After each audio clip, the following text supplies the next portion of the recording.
লাখ লাখ টাকা মুক্তিপণ দিয়েও নিখোঁজ লিবিয়ায় আটকে পড়া বাংলাদেশিরা। নির্বিকার আইন শৃঙ্খলা বাহিনী দায় নিচ্ছে না মন্ত্রণালয়।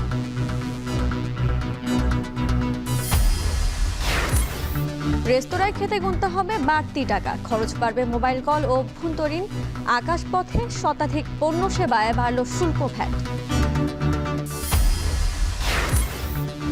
দল ও ব্যক্তির গুণগান নয়, পাঠ্য বইয়ে অভ্যুত্থানের গ্রাফিতি। বইয়ের সঙ্গে সম্পর্ক বাড়বে শিক্ষার্থীদের, বলছেন শিক্ষাবিদরা।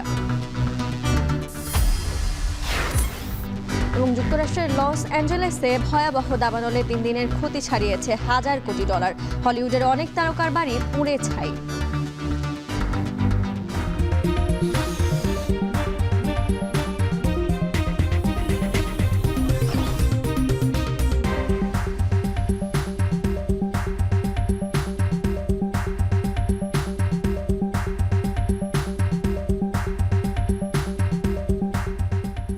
স্বাগত। এখন সকালে পুরো আয়োজন জুড়ে সঙ্গে আছে আমি জেনেসিয়া বর্ণা।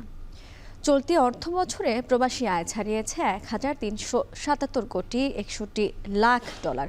অথচ ইউরোপে যাবার পথে লিবিয়াতে আটকে পড়াদের দায় নিতে চাইছে না প্রবাসী কল্যাণ মন্ত্রণালয়।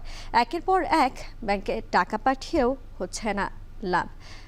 এবং নির্বিকার সব ক্ষেত্রে নির্বিকার আইন শৃঙ্খলা বাহিনী নিয়ে একটি প্রতিবেদন রয়েছে, আমরা দেখে আসবো।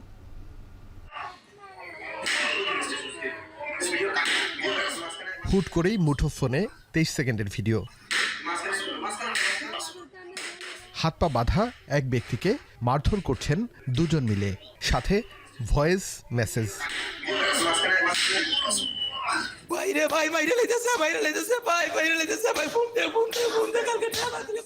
জীবন বাঁচাতে টাকা চাইছে ছেলে রিপন শিকদার। কিছুক্ষণ পরেই একের পর এক শরীরের ক্ষত চিহ্নের ছবি। আমারে দালালে বিক্রি করে দিচ্ছে মাফিয়ার কাছে। ওই জায়গাতে মাফিয়ারা পিটাইতেছে মারতেছে, বলা টাকা দে নাহলে তোর ছেলের মাইরা ফেলামু। এরপর শুরু হয় ছেলেকে বাঁচানোর লড়াই। লিবিয়ার মাফিয়া সিন্ডিকেটের দালালরা যোগাযোগ শুরু করে টাকার জন্য, পাঠায় ইসলামী ব্যাংকের 4টি অ্যাকাউন্ট নম্বর। সাথে শুরু হয় তীব্র মারধর ও মেরে ফেলার হুমকি। আধা ঘন্টার ভিতরে 50,000 টাকা পাঠাবি যদি ভাইয়ের বাসা চাই আজকে, ঠিক আছে? আগে মায়ের বাসা, 5 দিন পরে ধারা মায়ের বাসা। একমাত্র ছেলের জীবন বাঁচাতে ইসলামী ব্যাংকের নির্ধারিত অ্যাকাউন্টে টাকা পাঠাতে শুরু করে বাবা। এভাবে হুমকি দিয়ে ব্যাংক অ্যাকাউন্টে 21 লাখ টাকা নেয়ার পরও খোঁজ নেই রিপন সর্দারের। আমি সর্বহারা হয়েছি গা, আমি সব সর্বহারা হয়েছি গা। আমার কিছু বলতে কিছু নেই স্যার। আমার ছেলেটার ভিক্ষা চাই, আমার ছেলেটার ভিক্ষা চাই, আমি জান ভিক্ষা চাই। একই অবস্থা মাসুম মোল্লার। ইতালি যাওয়ার পথে মাফিয়াদের হাতে আটকা তিনিও। একইভাবে ব্যাংক অ্যাকাউন্টের মাধ্যমে 35 লক্ষ টাকা হাতিয়ে নিয়েছে তার কাছ থেকেও। পাউটাকে মনে করেন গুলির আঘাতে মানে মাংস এখান থেকে মানে হাঁটু থেকে ছিঁড়া যায়, এরকম অবস্থা। এরকম ভিডিওগুলিও আমাকে পাঠাইছে। তারপর ওরা আমার কাছ থেকে চেকের মাধ্যমে 17 লাখ টাকা নিয়ে যায়। জিম্মি হওয়া ব্যক্তিদের দেশে ফেরাতে শেষ আশ্রয় প্রবাসী কল্যাণ মন্ত্রণালয়। অভিযোগ গ্রহণেই সীমাবদ্ধ তাদের কার্যক্রম। এমন অভিযোগ নাকি প্রতিদিনই আসে তাদের কাছে। এই লাস্ট কয়দিনে মানে লিবিয়া সংক্রান্ত ঘটনা, লিবিয়া সংক্রান্ত অহরহ ঘটনা। আপনাকে তো বললাম যে 28 জন ব্যক্তি একসঙ্গে লিবিয়াতে গিয়ে একসঙ্গে নিখোঁজ। লিবিয়ার মানব পাচারের অভিযোগ নিয়ে আমরা এসেছিলাম প্রবাসী কল্যাণ মন্ত্রণালয়ে। তবে তারা বলছেন যেহেতু বৈধ লাইসেন্সধারীর মাধ্যমে এই ব্যক্তিগুলো লিবিয়া যায়নি, সেহেতু এই বিষয়টি তাদের দায়িত্বের মধ্যে পড়ে না। তাহলে কারা দেখবেন কার কাছে গেলে এই সমস্যার সমাধান মিলবে? অভিযোগ খতিয়ে দেখতে মাঠে নামে এখন টেলিভিশন। অভিযুক্ত শিকদার ট্রাভেলসের দেখা পেতে যেতে হবে শাহজাদপুরের কনফিডেন্স টাওয়ারে। সেখানে গিয়ে জানা গেল প্রায় সময় মানুষ খুঁজতে আসে শিকদার ট্রাভেলসের কর্ণধারকে। এরা মাঝে মধ্যে খোলে, আবার মাঝে মধ্যে কত লোক এসে মোটামুটি ইনফরমেশন দেয় বা যে কমিটমেন্ট করে, যে মিস ইনফরমেশন যে ইনারা টাকা পয়সা নিয়ে ঠিক মতো কাজ করে না, এরকম। অবশেষে মানব পাচারের অভিযোগের খোঁজ খবর নিতে গুলশান থানায়। আমাদের মামলা নিতে সমস্যা নাই তো, আমি বলতেছি মামলা নিতে সমস্যা নেই। ইউএনএইচসিআর এর তথ্য অনুযায়ী 2015 সাল থেকে 2025 সালের জুন পর্যন্ত 25 লাখ মানুষ ইউরোপে পাড়ি জমিয়েছে, যাদের মধ্যে 22,000 মানুষ সাগরে ডুবে মারা গেছে। ইউরোপের সীমান্তরক্ষী বাহিনীর দেয়া তথ্য অনুযায়ী 2009 সাল থেকে 2023 সাল পর্যন্ত 70,906 জন বাংলাদেশি ইউরোপে প্রবেশ করেছে নদীপথ হয়ে। সংঘবদ্ধ অপরাধ এখানে টাকার লেনদেন, অর্থের লেনদেন কিন্তু একটা জরুরি বিষয়, যেটা আসলে আমরা আমাদের আইন শৃঙ্খলা রক্ষাকারী বাহিনীর খুব বেশি সফলতা নাই। এবং এই যে মানুষগুলো ফেরত আসে তাদের কাছ থেকে ডেটা নিয়ে কে তার পাচারকারী ছিল, লোকালি কে ছিল, অন্য জায়গায় কারা ছিল, তো সেই বিষয়ে যথাযথ ব্যবস্থা আমি মনে করি যে এই জায়গাগুলোতে আমাদের আইন শৃঙ্খলা রক্ষা বাহিনী আরও করণীয় রয়েছে। দেশি চক্র মানব পাচারের সাথে জড়িত থাকলে তাদের বিরুদ্ধে ব্যবস্থা নেওয়া হবে বলে জানিয়েছেন স্বরাষ্ট্র উপদেষ্টা। আমরা অবশ্যই অ্যাকশন নিব। এরা হয়তো লিবিয়া আটকে আছে, কিন্তু যেতে চাইছিল হয়তো অন্য দেশে বা কোথাও থেকে। এরাই কিন্তু আমাদের বড় ধরনের রত্ন, বাট আমাদের কিছু কিছু ক্ষেত্রে স্পেসিফিক ইনফরমেশন দরকার।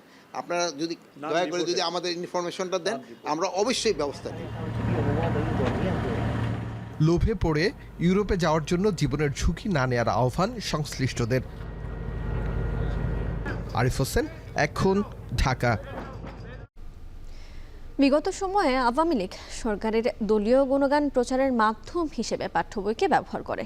শেখ হাসিনার ছবি ও বাণী ছিল অধিকাংশ বইয়ের কাভারে। এবার জুলাই গণ অভ্যুত্থানে শিক্ষার্থীদের আঁকা, বাছাই করা গ্রাফিতি এবং বিভিন্ন মনীষী কোরআন হাদিসের বাণী সেখানে যুক্ত করা হয়েছে। পাঠ্য বইয়ের সাথে শিক্ষার্থীদের সম্পর্ক স্থাপনে এই উদ্যোগ ভূমিকা রাখবে বলে মনে করেন শিক্ষাবিদরা। 24-এর গণ অভ্যুত্থানের সাক্ষী এসব গ্রাফিতি সংগ্রহেরও পরামর্শ সংশ্লিষ্টদের। ফরহাদ বিন নূরের প্রতিবেদনে বিস্তারিত।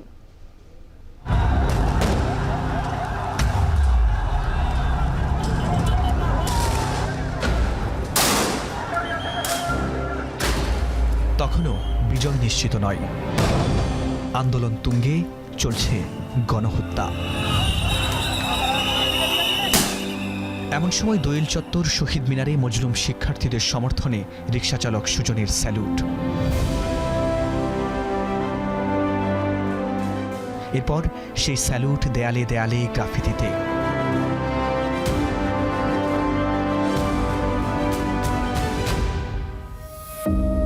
সুযোগ হয়নি স্কুলে পড়বার, তবু সেই স্যালুট সুযোগ করে দিয়েছে পাঠ্য বইয়ের অংশ হবার।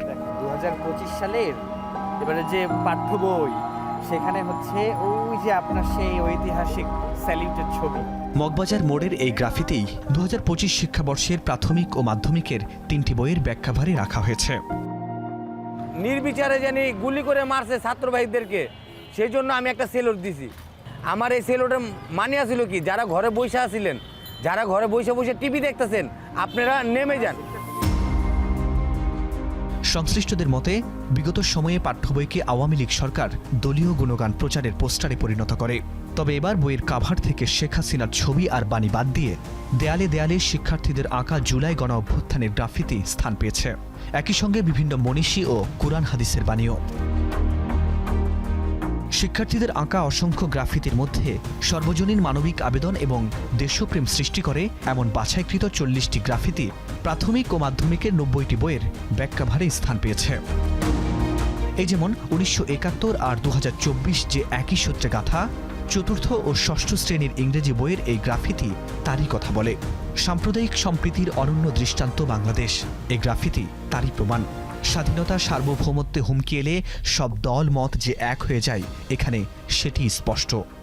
এই গ্রাফিটিগুলো হচ্ছে আমাদের এই ছাত্র জনতা গণ অভ্যুত্থানের সবচাইতে শৈল্পিক প্রকাশগুলোর একটি। এই মাধ্যমটিও চমৎকারভাবে মানুষ গ্রহণ করেছে। দেওয়ালে দেওয়ালে সারা দেশে এই অভিনব কাজটি তারা করে ফেলেছে।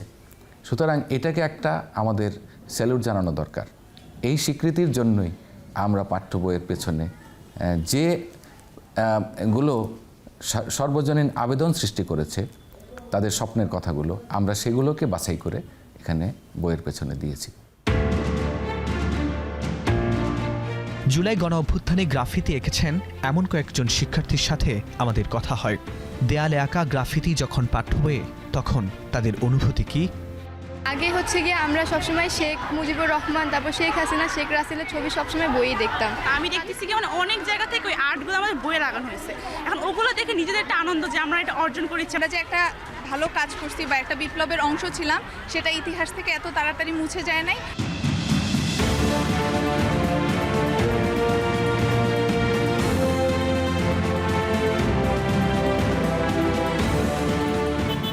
জুলাই বিপ্লবের সময় শিক্ষার্থীরা ভাবেননি তাদের আঁকা গ্রাফিতি তাদেরই পাঠ্য বইয়ে যুক্ত করা হবে। অন্তর্বর্তী সরকারের এমন উদ্যোগ শিক্ষার্থীর সঙ্গে পাঠ্য বইয়ের সম্পর্ক স্থাপনে গুরুত্বপূর্ণ ভূমিকা রাখবে বলে মনে করেন শিক্ষাবিদরা। 24-এর গণ অভ্যুত্থানের সাক্ষী এসব গ্রাফিতি সংরক্ষণেরও পরামর্শ সংশ্লিষ্টদের। ফরহাদ বিন নূর, এখন, ঢাকা। যুক্তরাজ্যের লন্ডন ক্লিনিকে ভর্তি বিএনপির চেয়ারপারসন ও সাবেক প্রধানমন্ত্রী বেগম খালেদা জিয়ার বেশ কিছু পরীক্ষা হয়েছে বলে জানিয়েছেন তার ব্যক্তিগত চিকিৎসক ও বিএনপির স্থায়ী কমিটির সদস্য ডক্টর জাহেদ হোসেন।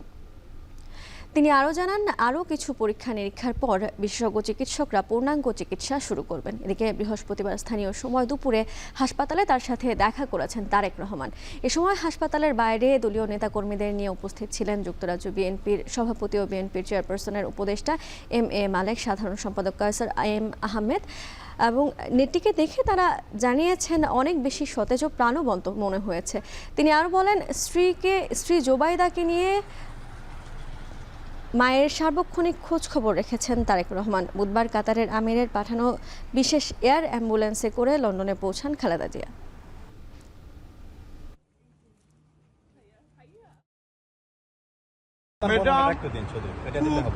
মানে উৎফুল্ল, দীর্ঘদিন পরে উনি ফ্যামিলির সবাইকে পেয়েছেন। বিশেষজ্ঞ চিকিৎসকরা ওনার স্বাস্থ্য পরীক্ষা করেছেন এবং অ্যাকর্ডিংলি ওনার স্বাস্থ্য পরীক্ষার কিছু নিরীক্ষা করার জন্য অ্যাডভাইস করেছেন। সে অনুযায়ী কিছু পরীক্ষা নিরীক্ষা শুরু হচ্ছে এবং আমরা আশা করছি হয়তো কালকে পরশুর মধ্যেই ওনাদের পরীক্ষা নিরীক্ষার পর্ব যেটি আছে সেটি ইনশাল্লাহ সমাপ্ত হবে। বেশ কয়েকজন কনসালটেন্ট এখনও অন লিভ আছে, কাজে ওনারাও আসবেন, ওনাকে দেখবেন, দেখে পরবর্তীতে ওনার স্বাস্থ্যের পরবর্তী চিকিৎসা পদ্ধতি কী ধরনের হবে সে ব্যাপারে ওনারা সিদ্ধান্ত জানাবেন। গ্রেপ্তার হওয়ার পর পালানো রাজধানীর উত্তরা পূর্ব থানার সাবেক অফিসার ইনচার্জ শাহ আলমকে খুঁজে বের করার দাবি জানিয়েছেন শিক্ষার্থীরা। বৈষম্য বিরোধী ছাত্র আন্দোলনের ঘটনায় একটি হত্যা মামলায় উত্তরা পূর্ব থানা পুলিশ তাকে গ্রেপ্তার করে। বৃহস্পতিবার দুপুরে তাকে আদালতে সোপর্দ করার প্রক্রিয়া চলছিল। এর মধ্যেই কৌশলে পালিয়ে যান তিনি। ঘটনার পর এলাকার স্থানীয় শিক্ষার্থীরা থানায় অবস্থান নেন। 24 ঘন্টার মধ্যে পুনরায় তাকে গ্রেফতারের দাবি জানান। শুক্রবার জুম্মার নামাজের পর উত্তরা পূর্ব থানার পাশে বিক্ষোভ করার কথা জানিয়েছেন বিক্ষুব্ধ শিক্ষার্থীরা। এই ঘটনায় পুলিশের এক সহকারী উপপরিদর্শককে সাময়িক বরখাস্ত করা হয়েছে।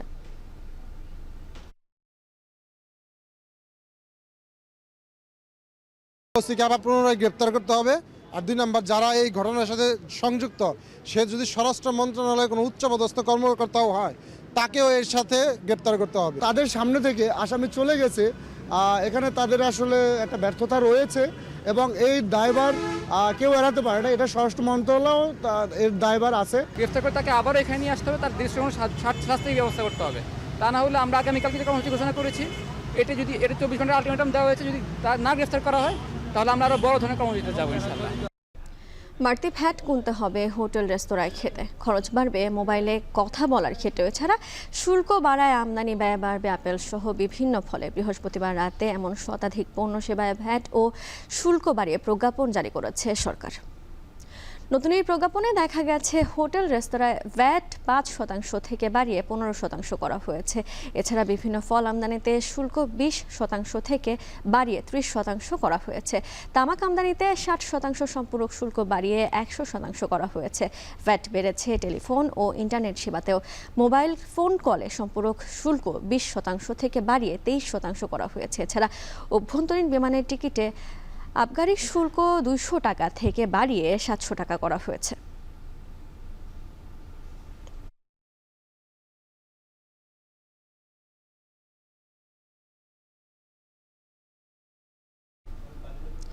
দেশের বিভিন্ন এলাকায় চলছে মৃদু শৈত্যপ্রবাহ, তীব্র শীতে জবুথবু জনজীবন। সেসব খবর জানাতে চুয়াডাঙ্গা থেকে যুক্ত হচ্ছেন সহকর্মী অনক চক্রবর্তী এবং যুক্ত হচ্ছেন যশোরের মুজিব রোড থেকে রিপন হোসেন।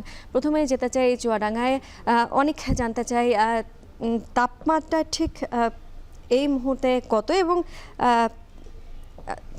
জানতে চাই ঠিক এই মুহূর্তে যারা নিম্ন আয়ের মানুষ আছেন তাদের সহায়তায় কোনো উদ্যোগ চোখে পড়ছে কিনা।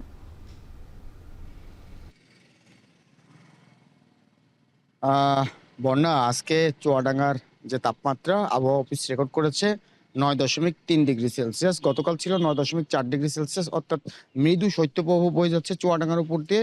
পাশাপাশি এই হঠাৎ করে শীত বাড়ায় নিম্ন আয়ের যারা মানুষ আছে, খেটে খাওয়া যারা মানুষ আছে, তাদের চরম আকারে দুর্ভোগে পড়েছে। বিশেষ করে নিম্ন আয়ের মানুষ যারা দিন আনা খেটে খাওয়া মানুষ, তারা সকাল থেকে আসলে দুর্ভোগে পড়েছে। সূর্যের দেখা মিলছে না চুয়াডাঙ্গাতে, যদিও সূর্যের দেখা বেলা বাড়লে যদিও মিলছে, সেই সূর্যের কিন্তু উত্তাপ থাকছে না চুয়াডাঙ্গায়।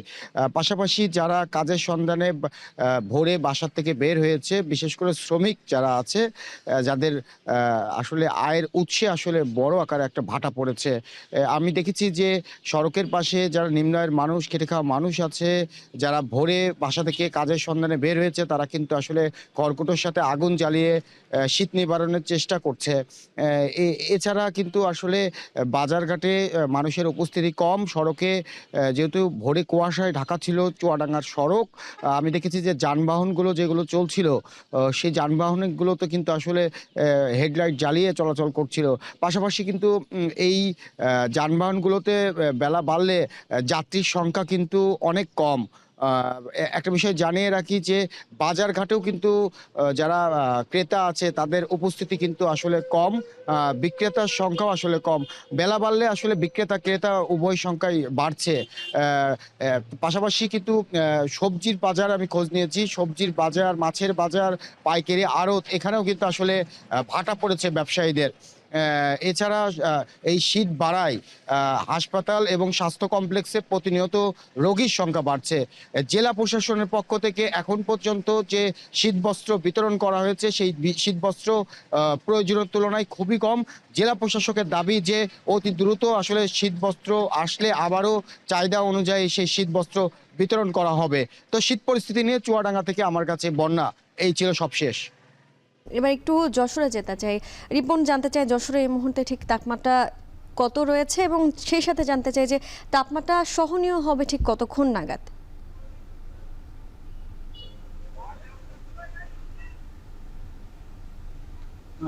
আজকে যশোরে সর্বনিম্ন তাপমাত্রা রেকর্ড করা হয়েছে 10 ডিগ্রি সেলসিয়াস। আমরা দেখছি যে ইতিমধ্যে সূর্যের দেখা মিলছে। আমরা আবহাওয়া অধিদপ্তরের সাথে কথা বলেছি, তারা বলছেন যে এই অবস্থা আরো কয়েকদিন বিরাজ করতে পারে। তবে আশার কথা হচ্ছে যে সূর্য ওঠার সাথে সাথে যে তাপমাত্রা বাড়ার কারণে মানুষের কিছুটা স্বস্তি হয়। তবে সকালের দিকে খুবই সমস্যা রয়েছে, বিশেষ করে যারা শ্রমজীবী মানুষ রয়েছে তাদের আসলে কাজকর্ম করতে খুবই সমস্যায় পড়তে হয়। আমরা দেখেছি যে যারা শ্রমজীবী মানুষ রয়েছে তারা অনেকটা আটোসাটো হয়ে রয়েছে, অনেকে এসছেন কিন্তু অনেকে কাজ পাননি। পাশাপাশি যে সকালের দিকে যে রিক্সা রয়েছে, ভ্যান রয়েছে, সেটির সংখ্যাও যেমন কম, পাশাপাশি তাদেরও ভাড়া কম হচ্ছে, এমনটি তারা বলছেন। আমরা দেখেছি যে হাসপাতালগুলোতে রোগীর সংখ্যা বেড়েছে এই শীতজনিত। তবে যারা চিকিৎসক রয়েছেন তারা বিভিন্ন পরামর্শ দিচ্ছেন, বিশেষ করে শিশু এবং যারা বয়স্ক রয়েছে তাদের জন্য বাড়তি পরিচর্যার কথা বলছেন এবং গরম কাপড় পরার কথা বলছেন, এবং খাওয়া দাওয়ার ক্ষেত্রে পাশাপাশি খাবার না খাওয়ার পরামর্শ দিয়েছেন, গরম খাবার খাওয়ার পরামর্শ দিয়েছেন তারা। এবং আমরা দেখেছি যে কৃষি জমিগুলো রয়েছে, বিশেষ করে বোরো আবাদের মৌসুম চলছে এই সময়টাই। সকালের দিকে যারা শ্রমিক রয়েছে তারা আসলে কাজকর্ম করতে পারছেন না, কাজে কিছুটা ব্যাঘাত ঘটছে। তবে বেলা বাড়ার সাথে সাথে আমরা দেখেছি যে গতকালকে সূর্য ওঠার কারণে কিছুটা তাপমাত্রা বেড়েছিল। আজকেও যে অবস্থা রয়েছে কিছুক্ষণ পরে হয়তো সূর্য উঠবে। তবে যে বাতাসের আর্দ্রতা সেটি থাকার কারণে যে শীত অনুভূত সেটা কিন্তু বেশি হচ্ছে, আমরা এমনটি লক্ষ্য করছি। সব মিলিয়ে যারা সাধারণ মানুষ রয়েছে তারা খুবই বিপাকে রয়েছে। এই বিশেষ করে সকালের দিকে এবং বিকালের দিকে, সন্ধ্যার দিকে, এই দুইটি সময়ে রাতের তাপমাত্রাও কম থাকে, সে কারণে কিন্তু সাধারণ মানুষের সমস্যা হয়। আর সকালের দিকে সমস্যার কারণে সাধারণ মানুষের দুর্ভোগটা বাড়ে। এই ছিল এখান থেকে আমার কাছে শীতের খবর। বন্যা, যশোর থেকে আমাদের সাথে যুক্ত ছিলেন সহকর্মী রিপন হোসেন। পতিত জমিতে কমলার বাগান করে তাক লাগিয়েছেন দিনাজপুরের এক উদ্যোক্তা। প্রতিটি গাছে এসেছে আশানুরূপ ফল। আমদানি নির্ভরতা কমানোর পাশাপাশি বাগান তৈরিতে সব ধরনের সহযোগিতা দিয়ে যাচ্ছে কৃষি বিভাগ। সোহেল রানার প্রতিবেদন। দিনাজপুরের ঘোড়াঘাট উপজেলার নিতাইশা এলাকার উদ্যোক্তা বদরুল আলম। তার বাগানে ঢুকলেই চোখে পড়বে 3 জাতের কমলা। 4 বছর আগে 4 বিঘা জমিতে তিনি শুরু করেন কমলার বাগান। তার বাগানে রয়েছে দার্জিলিং, চায়না, ভুটান সহ বেশ কয়টি জাতের কমলার গাছ। আর এসব গাছে থোকায় থোকায় আছে কমলা, যা দেখতে প্রতিদিনই ভিড় করছেন অনেকে। অনেকদিন থেকেই ফেসবুকে দেখতেছি ঘোড়াঘাট একটা কমলার বাগান হয়েছে। আমি ঢাকা থেকে আসছি, আমার কমলা দেখলাম, আমার ভালো লাগলো। আর ফলের মান খুব ভালো, আর খাইতেও মিষ্টি। এই প্রথম আর কি গাছ থেকে পেরে কমলা খাইলাম, যাক সুন্দর অনুভূতি আমার হয়েছে। আমরা ভবিষ্যতে এরকম একটা বাগান করার চেষ্টা আর কি করব, কারণ এত সুন্দর একটা বাগান। বাগানে থাকা 400টি কমলা গাছের প্রতিটিতে খরচ গুনতে হয়েছে 1500 টাকা, আর প্রতিটি গাছ থেকে কমলা বিক্রি হচ্ছে 3 থেকে 4000 টাকা। এগুলোতে ভালো সাড়া পাচ্ছি, মানুষের অর্গানিক একটা বাকি বাগান থেকে ফ্রেশ খাওয়ার ইচ্ছা আছে, এবং আমি অনেক খুশি যে তারা আসতেছে এবং সৌন্দর্য উপভোগ করতেছে। দেশে কমলার উৎপাদন বৃদ্ধি ও আমদানি নির্ভরতা কমানোর পাশাপাশি পুষ্টি চাহিদা মেটাতে কমলা বাগান তৈরিতে সব ধরনের সহযোগিতার আশ্বাস উপজেলা কৃষি বিভাগের। এবং অন্যান্য ফসলের তুলনায় এই ফসলে রোগবালাইয়ের আক্রমণ কম এবং চাষ পদ্ধতি সহজ, এবং বারবার কৃষককে বেশি পরিমাণে ব্যয় করতে হয় না। আমরা ঘোড়াঘাট কৃষি সম্প্রসারণ অধিদপ্তরের পক্ষ থেকে সবসময় কৃষকদেরকে কারিগরি সহযোগিতা দিয়ে আসি। দিনাজপুরের ঘোড়াঘাটে 30 হেক্টর জমিতে রয়েছে কমলার বাগান, যেখানে কর্মসংস্থানের সুযোগ হয়েছে শতাধিক বেকার যুবকের। সোহেল রানা, এখন হিলি। ঝালকাঠিতে এক সময় মৃৎশিল্পের জমজমাট বাজার ছিল, তবে বর্তমানে টিকে থাকতে পারছে না ঐতিহ্যবাহী এই শিল্প। বিভিন্ন সমস্যার কারণে এই খাতকে ভোগাচ্ছে পৃষ্ঠপোষকতার অভাব। সংশ্লিষ্টরা বলছেন, সরকারি উদ্যোগ না নিলে এই শিল্পকে বাঁচিয়ে রাখা সম্ভব হবে না। আলামিন তালুকদারের প্রতিবেদন।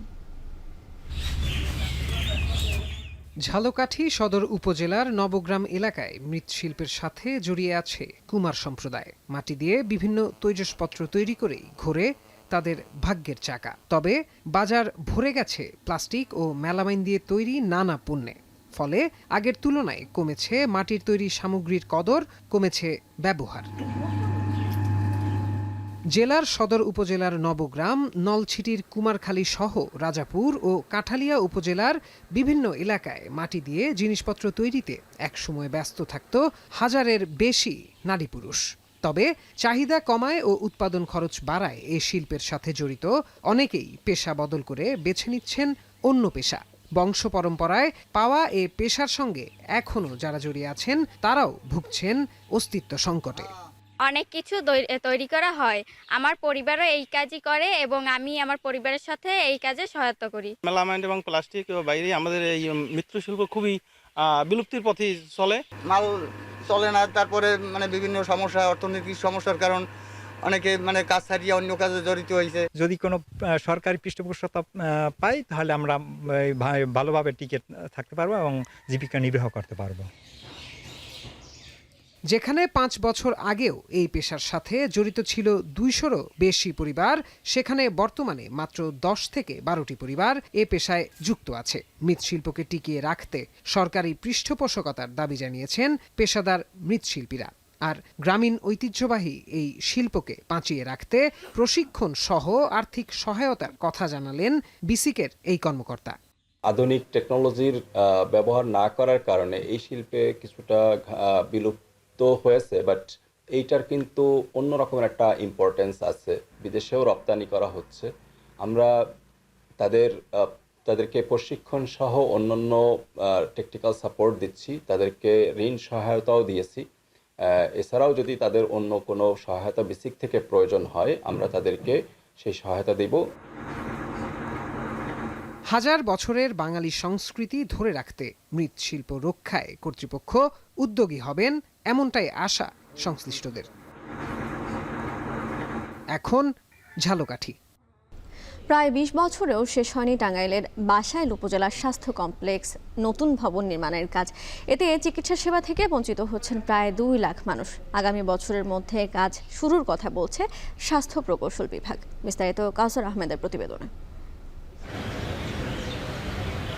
প্রায় 2 দশক আগে শুরু হয় টাঙ্গাইলের বাসাইল উপজেলা স্বাস্থ্য কমপ্লেক্স ভবনের নির্মাণ কাজ। কথা ছিল 1.5 বছরে শেষ হবে নতুন ভবনের নির্মাণ ও পুরনো ভবনের সংস্কার কাজ। তবে 20 বছরেও আলোর মুখ দেখেনি 4,96,00,000 টাকা ব্যয়ের এই প্রকল্প। নির্মাণাধীন ভবন পরিত্যক্ত অবস্থায় থাকায় ভুতুড়ে রূপ নিয়েছে। রোগী ও স্বজনরা বলছেন, পুরাতন ভবনে ঘন্টার পর ঘন্টা দাঁড়িয়ে থেকে সেবা না পেয়ে ফিরে যেতে হচ্ছে অনেক রোগীকে। এছাড়া ইকো ইসিজি মেশিন না থাকায় ব্যাহত হচ্ছে চিকিৎসা সেবা। মেশিনটা আসলে আমাদের ইকো হতো, ইসিজি হতো, হাড়ের ডাক্তার আসতো। আরেকটা ভবন হইলে জায়গাটা অনেক ভালো হবে, সবাই চিকিৎসা আমরা ভালোভাবে পেয়ে থাকবো। রোগী ভিড় হয়ে থাকে, ডাক্তার কম, পরীক্ষা নিরীক্ষা করতে দেখা যাচ্ছে, পাশাপাশি ক্লিনিকে রেফার করে, এক্ষেত্রে লোকদের বাড়তি টাকা খরচ হয়। পুরাতন ভবনে জায়গা সংকটের কারণে অনেক মেশিন বসানো সম্ভব হচ্ছে না। এতে চিকিৎসা সেবা দিতে বেগ পেতে হচ্ছে দাবি চিকিৎসকদের।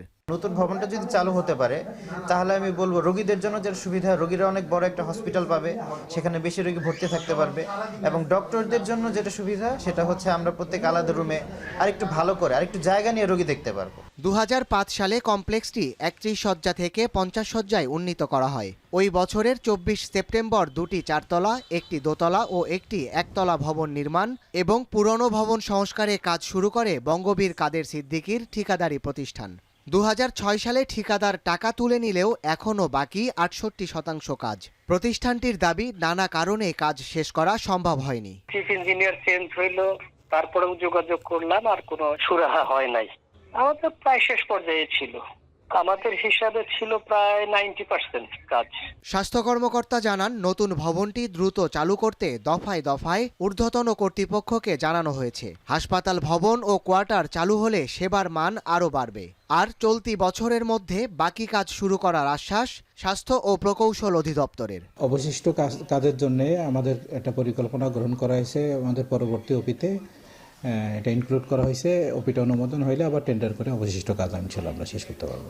এই অবস্থায় শতভাগ চিকিৎসা সেবা পেতে দ্রুত সময়ের মধ্যে নির্মাণাধীন হাসপাতাল ভবনগুলোর কাজ শেষ করার দাবি স্থানীয়দের।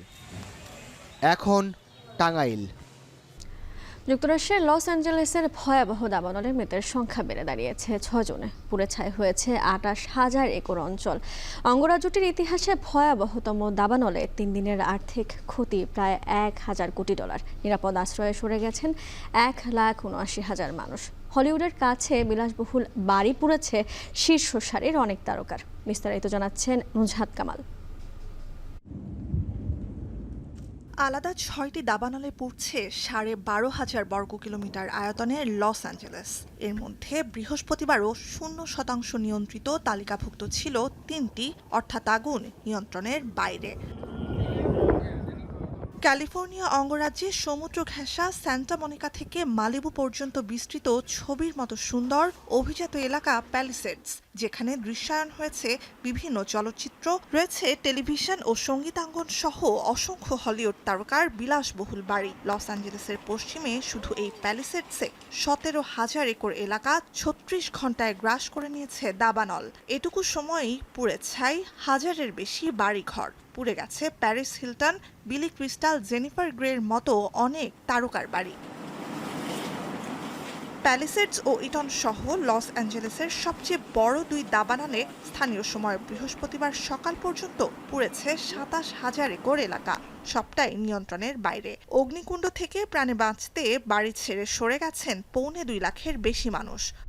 Had just come from my family home where my mother lives. That was burned to a crisp, so that was the initial shock value. And then I came up to my home and same thing, it's completely dust. So that's I just had to see it with my own eyes to believe it.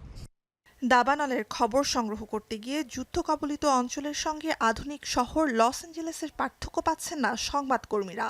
目前正在袭击洛杉矶多地的这场山火呢，是这座城市经历过的最严重的一场山火。 আগুনের যে ভয়াবহতা তা নিয়ন্ত্রণে fire সার্ভিসের বড় দলও প্রয়োজনের তুলনায় কিছুই নয়। আগুন নেভাতে কম পড়ছে পানিও। One of the firefighters told me, if I'm remembering correctly, they sent 500 engines to Topanga because that's where a lot of stuff is happening. But here they only have 2 engines for this whole neighborhood and they're out of water. মঙ্গলবার থেকে শুরু হওয়া দাবানল যে তীব্র বাতাসে দ্রুত ছড়িয়েছে, বাতাসের সে তীব্রতা অন্তত বৃহস্পতিবার পর্যন্ত থাকবে বলে জানানো হয়েছিল যুক্তরাষ্ট্রের জাতীয় আবহাওয়া বিভাগের আগের পূর্বাভাসে। লস অ্যাঞ্জেলেসের ইতিহাসে ভয়াবহতম দাবানলের 3 দিনে আর্থিক ক্ষতি প্রায় $1,000 কোটি বলে ধারণা করা হচ্ছে। এবারের মৌসুমে পুরো দেশে এই অঙ্ক পৌঁছাতে পারে প্রায় $5,700 কোটি। নুসহাত কামাল, এখন বিশ্ব। শুধু ডোনাল্ড ট্রাম্প নন, যুক্তরাষ্ট্রের আরও 2জন সাবেক প্রেসিডেন্টের নজর ছিল বিশ্বের সবচেয়ে বড় দ্বীপ গ্রিনল্যান্ডের উপর। নৃবিজ্ঞানীদের অভিমত, খনিজ উপাদান আর নৌরুট ছাড়াও ভৌগোলিক অবস্থানের কারণে ঐতিহাসিকভাবে মার্কিন প্রশাসনের নজর ছিল ডেনমার্কের স্বায়ত্তশাসিত এই দ্বীপটির উপর। পাশাপাশি নিরাপত্তা বিশ্লেষকরা বলছেন, গ্রিনল্যান্ডের অভ্যন্তরে মার্কিন সেনা ঘাঁটি থাকলেও দ্বীপের নিয়ন্ত্রণ শত্রুপক্ষের দখলে চলে গেলে জাতীয় নিরাপত্তা নিয়েও বেগ পেতে হতে পারে ওয়াশিংটনকে। সতীর্থ কর্মকারের প্রতিবেদন।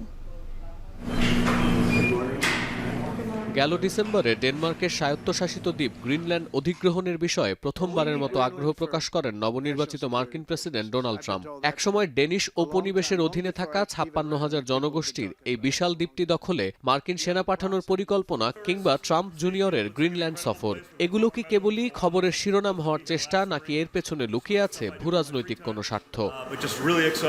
সিএনএন ক্লাইমেটের প্রতিবেদন বলছে, গ্রিনল্যান্ড দখল ইস্যুতে সবার প্রথমে গুরুত্ব পাচ্ছে যুক্তরাষ্ট্র ও ইউরোপের মাঝামাঝি এই দ্বীপটির ভৌগোলিক অবস্থান। এমনকি গ্রিনল্যান্ডের রাজধানী নুকের সাথে ডেনমার্কের রাজধানী কোপেনহেগেনের দূরত্ব খোদ নিউ ইয়র্কের চেয়ে বেশি। নিরাপত্তা বিশ্লেষকরা বলছেন, জাতীয় নিরাপত্তার প্রশ্নে বিশেষ করে রাশিয়ার মতো দেশের সম্ভাব্য আক্রমণ প্রতিহতে গুরুত্বপূর্ণ অঞ্চল হিসেবে বিবেচিত হবে গ্রিনল্যান্ড। গ্রিনল্যান্ড, আইসল্যান্ড, যুক্তরাজ্য গ্যাপ বা মার্কিন নেতৃত্বাধীন সামরিক জোট নেটোর কৌশলগত সামুদ্রিক অঞ্চলের গুরুত্বপূর্ণ অংশীদার এই দ্বীপটি। বিশ্লেষকরা বলছেন, উত্তর আটলান্টিক ও আর্কটিক মহাসাগরের মধ্যে অবস্থিত গ্রিনল্যান্ড দ্বীপটির নিয়ন্ত্রণ মার্কিন প্রশাসনের দখলে থাকলে বাণিজ্যিক অংশীদারিত্বে আধিপত্য বিস্তার করতে পারবেন ট্রাম্প। 1867 সালে যুক্তরাষ্ট্রের তৎকালীন প্রেসিডেন্ট অ্যান্ড্রু জনসন প্রথম গ্রিনল্যান্ড কেনার প্রস্তাব করেন।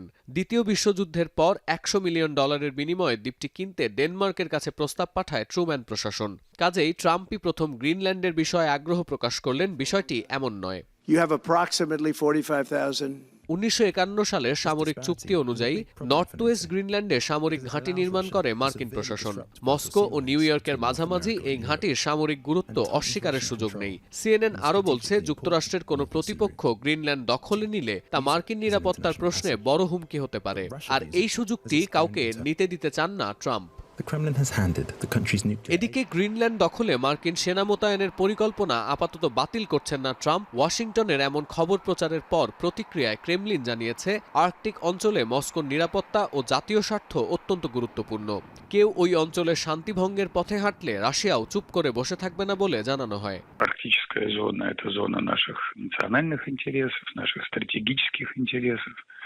Мы присутствуем в арктической зоне, будем там присутствовать дальше. ডেনিশ নৃবিজ্ঞানীদের দাবি, তেল ও গ্যাস ছাড়াও বিরল খনিজ উপাদানে ঠাসা এই দ্বীপটি। বৈদ্যুতিক গাড়ি, উইন্ড টারবাইন, গ্রিন প্রযুক্তি সহ সামরিক যন্ত্রাংশ প্রস্তুত করতে এসব বিরল ধাতু ও খনিজ পদার্থের চাহিদা বাড়ছে প্রতিনিয়ত। এই মুহূর্তে বিরল খনিজ উপাদান রপ্তানিতে শীর্ষে চীন। ট্রাম্প চীন বিরোধী বাণিজ্য নীতি ঘোষণার পর বেইজিংও সাফ জানিয়েছে, এরপর থেকে ওয়াশিংটনে ক্রিটিক্যাল মিনারেল সরবরাহ করার বিষয়ে কঠোর সিদ্ধান্ত নেবে চীন। ডেনমার্কের গণমাধ্যমের দাবি, খনিজ উপাদানের সরবরাহ ধরে রাখতে গ্রিনল্যান্ড দখলের চেয়ে লাভজনক কোনো পথ খোলা নেই ট্রাম্পের সামনে। এতে করে চীনকেও টেক্কা দিতে পারবে ট্রাম্প প্রশাসন। গার্ডিয়ানের প্রতিবেদন বলছে, বরফ গলে যাওয়া ও আর্কটিক অঞ্চলের তাপমাত্রা বাড়ার কারণে জলবায়ু পরিবর্তনের মারাত্মক ঝুঁকির মুখে গ্রিনল্যান্ড। কিন্তু জলবায়ুর প্রভাবে মারাত্মকভাবে ক্ষতিগ্রস্ত হওয়ার পরও দেশটিতে খুলে যেতে পারে অর্থনীতির নতুন সম্ভাবনার দুয়ার। দ্বীপটির উত্তরাঞ্চলে বরফ গলে গেলে নতুন নৌপথ সৃষ্টির মাধ্যমে বাণিজ্যিক সুবিধা পাবে গ্রিনল্যান্ড। গার্ডিয়ান আরও জানায়, দ্রুত বরফ গলার কারণে গেল বছর আর্কটিক নৌপথে জাহাজ চলাচল বেড়েছে 37% হারে। ফলে গ্রিনল্যান্ড দখল করতে পারলে সমুদ্র সীমায় বড় আধিপত্য পাবে যে কোনো দেশ। সতীর্থ কর্মকার, এখন বিশ্ব। 250 বছরের পুরনো রাজধানী নগরী তেহরান আর থাকছে না ইরানের রাজধানী, সরে যেতে পারে দক্ষিণের উপকূলীয় মাকরান অঞ্চলে। একে 200 বছরের জনসংখ্যা বিস্ফোরণ, তার উপর পানি আর বিদ্যুতের ঘাটতি। সমস্যার সমাধান হিসেবে রাজধানী সরিয়ে নেওয়াই বিকল্প মনে করছেন ইরান সরকার। বিস্তারিত জানাচ্ছেন নুসহাত কামাল।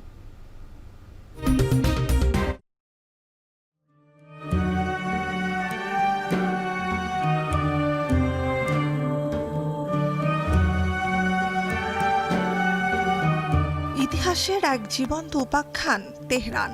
বহু ঐতিহাসিক নিদর্শনের ভূমি, মরুর বুক চিরে জেগে ওঠা 730 বর্গ কিলোমিটারের এই শহর 200 বছরেরও বেশি সময় ধরে পারস্য উপসাগরীয় ও আরব অঞ্চলের অন্যতম প্রভাবশালী দেশ ইরানের রাজধানী নগরী। 1786 সালে কাজার সাম্রাজ্যের রাজধানী হিসেবে যাত্রা শুরু তেহরানের। ককেশাস অঞ্চলে ইরানি ভূখণ্ডের কাছাকাছি বলে তেহরানকে রাজধানী নগরী হিসেবে বেছে নিয়েছিলেন কাজার সাম্রাজ্যের প্রতিষ্ঠাতা ও প্রথম শাসক আগা মুহাম্মদ খান। বহু ইতিহাসের সাক্ষী তেহরান থেকে 239 বছর পর রাজধানী সরিয়ে নেয়ার পরিকল্পনা করছে ইরান সরকার। 1,68,00,000 মানুষের তেহরান মহানগরী ইরান ও পশ্চিম এশিয়ার সবচেয়ে ঘনবসতিপূর্ণ শহর। রাজধানী কেন্দ্রিক জনসংখ্যা বিস্ফোরণের জেরে নগরের প্রাণ প্রায় নিভু নিভু। بیش از 3 دهه است که راجع به انتقال پایتخت صحبت میشه. ظرفیت‌های زیستی هر منطقه نشون میده که چقدر میشه روی این منطقه برای گسترش فعالیت‌ها প্রায় 250 বছরের জনসংখ্যার ভারে জীর্ণ তেহরানে পানি ও বিদ্যুতের মতো মৌলিক পরিষেবার অবস্থা ভীষণ ভঙ্গুর। সমস্যার সমাধান হিসেবে রাজধানী সরিয়ে নেয়াই বিকল্প মনে করছে ইরান সরকার। তেহরানের পর নতুন রাজধানী নিশ্চিতভাবেই হবে দক্ষিণের কোথাও। প্রাথমিকভাবে উপকূলীয় মাকরান অঞ্চলের কথা ভাবছে ইরান সরকার। دو تا شورا هم تشکیل شده، یکی شورایی که مشکلات پایتخت رو داره احصا میکنه و دو شورایی که راجع به مناطق در واقع رو اقتصاد دریا محور که داره کار میکنه.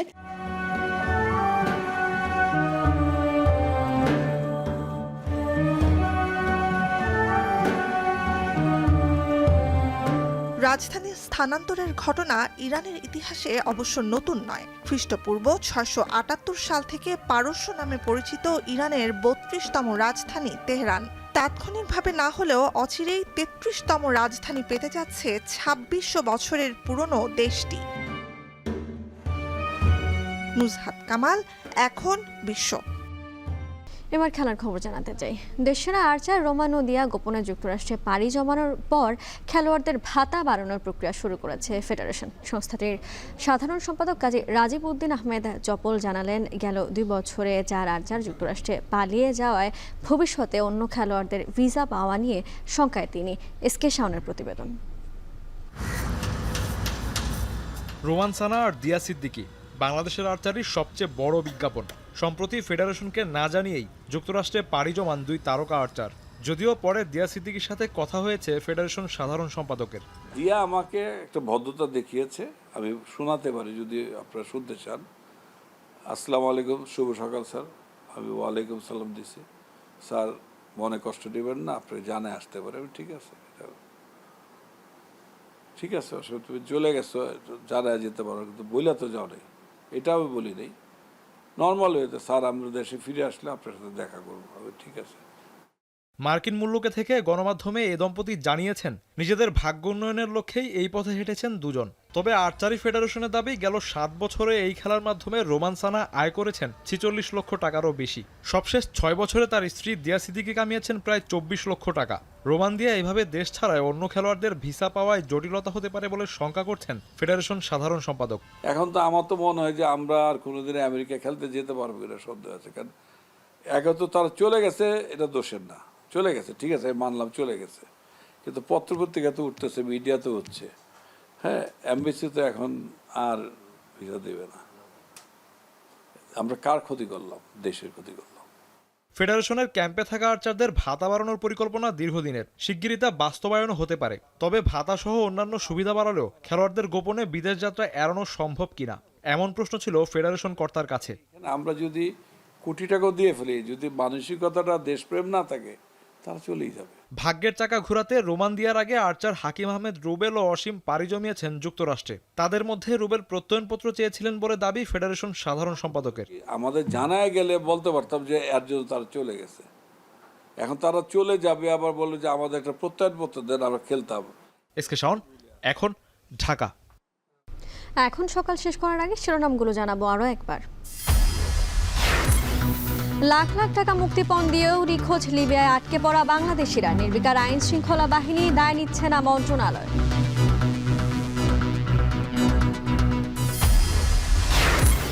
রেস্তোরাঁয় খেতে গুনতে হবে বাড়তি টাকা, খরচ বাড়বে মোবাইল কল ও অভ্যন্তরীণ আকাশপথে, শতাধিক পণ্য সেবায় বাড়ল শুল্ক ভ্যাট।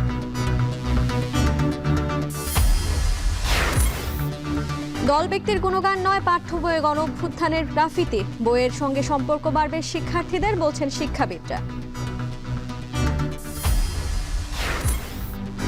যুক্তরাষ্ট্রের লস অ্যাঞ্জেলেসে ভয়াবহ দাবানলে 3 দিনের ক্ষতি ছাড়িয়েছে $1000 কোটি। হলিউডের অনেক তারকার বাড়ি পুড়ে ছাই।